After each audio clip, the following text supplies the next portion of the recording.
Hi everyone, today we have a new video review, and as you can see, this time we are going to talk about fresh book from Valiant Publishing.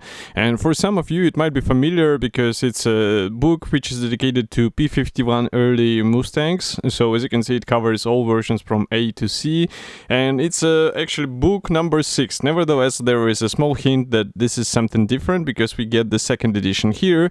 So it means the whole content of this publication was revised, and as you can see, it's written here that it was updated and expanded, and now it's quite surprisingly 272 pages. So as you can see, it's a hefty book, and what I have here on the table, it's actually the final shape of this release. So if you order it from official publisher website or any good model shop, you should be able to get exactly the same thing which you will see in this video review.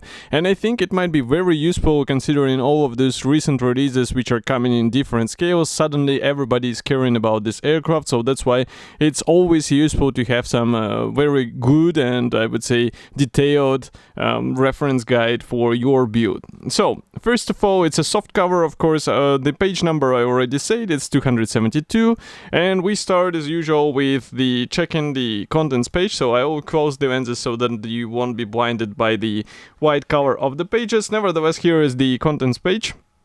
And we have the two sections. So we have the airframe chapters and the miniature chapters, which is rather typical feature for this type of the book, this series. As you remember, we have the airframe and miniature, and that's why we have here the 5 chapters which are dedicated to the, I would say, development of the aircraft, and we have also the miniature chapters which are dedicated not only to the model builders but also for the real aircraft walkarounds. So this is also very useful thing, and this is why I like these books, because you usually get very detailed reference material. So as I said, we start with the development history, and as you can see here, we get plenty of black and white shots, and I think with this aircraft it will be a bit easier to get suitable and useful reference material, because it was, as you can see, quite widely photographed, and we have a lot of shots in different configurations, in different markings, and also it might be a good material for some weathering ideas or maybe for some build ideas as well.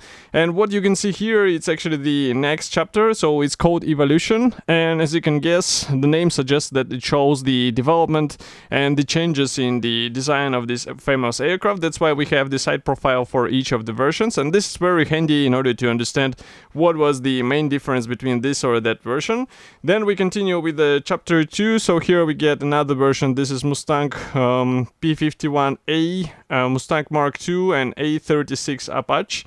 And as you can see here, we continue with another one. So this is early Merlin powered Mustangs. So this is also quite an interesting stage of the development. And as you can see, again, we have plenty of various shots of the real aircraft. We have the side profiles.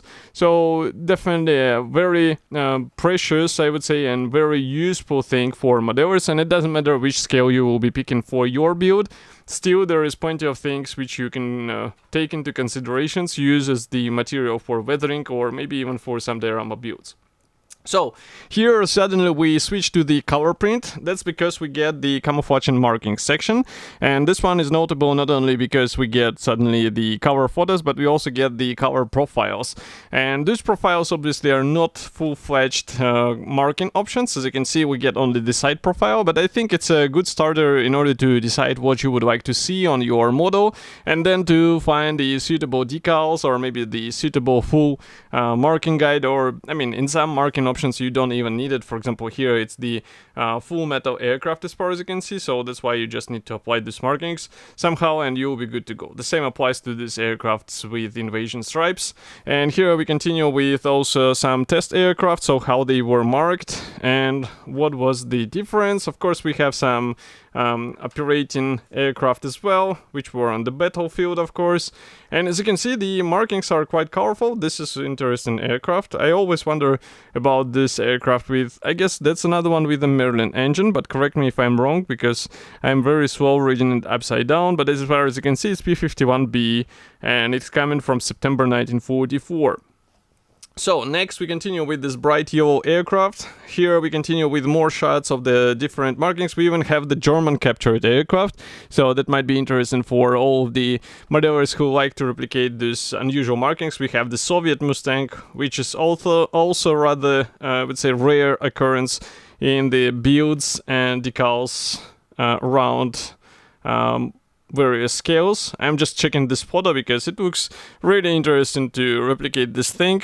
And of course you have to get the red stars, which are actually suitable for this marking. As you can see, they have the white outline on the borders. Nevertheless, we also have the separate page for the stencils. So even though it might look a very easy topic because you get it in the kits, but still there might be some minor mistakes, so that's why it's better to check it. And here we continue with the chapter 6, which is dedicated to the kits which are copying this aircraft. So you will get the choice in various scale. Of course, we start with the 144 and then we continue with the 172nd with this really nice examples from Army Hobby, and you can find it the review of the Army Hobby kit on my YouTube channel as well, and I really recommend to check it because it's a very nice kit for such a small build.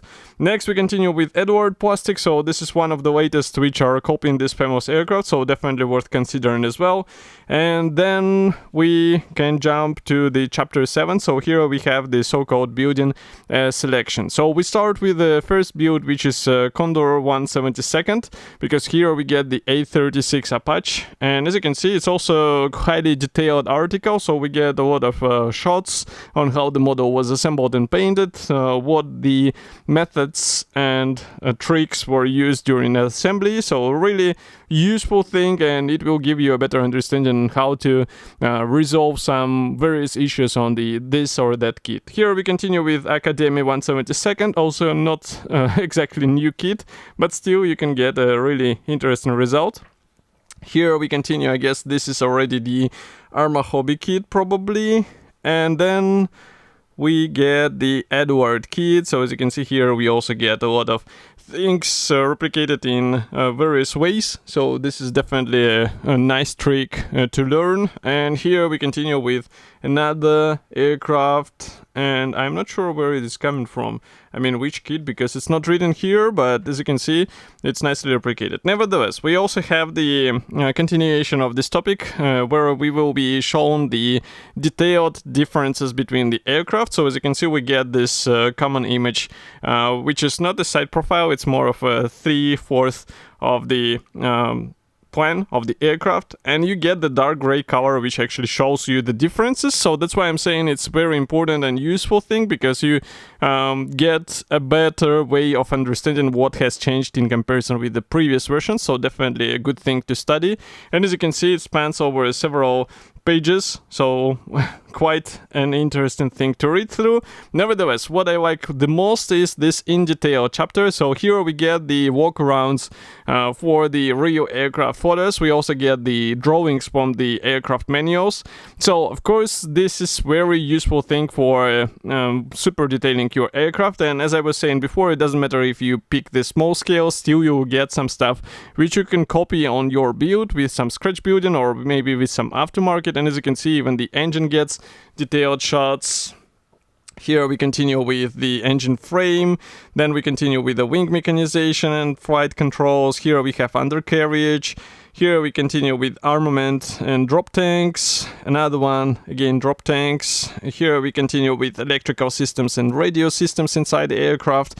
And as you can see, everything is shown up to the antenna placement. So this is definitely a very detailed thing, and that's why I prefer to have this book when I am building some aircraft.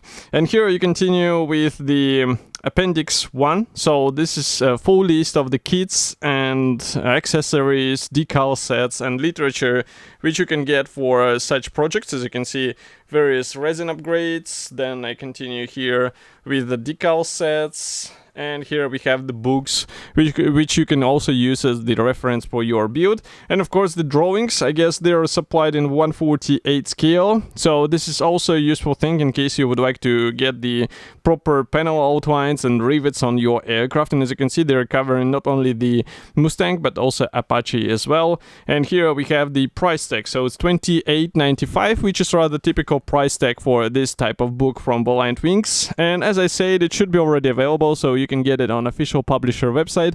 And of course I will be happy to hear your opinion, so do not forget to write it here in the comment section below. And if you like this video, press the like button, and I will see you in the next video review as usual. Thank you for joining me today, and bye.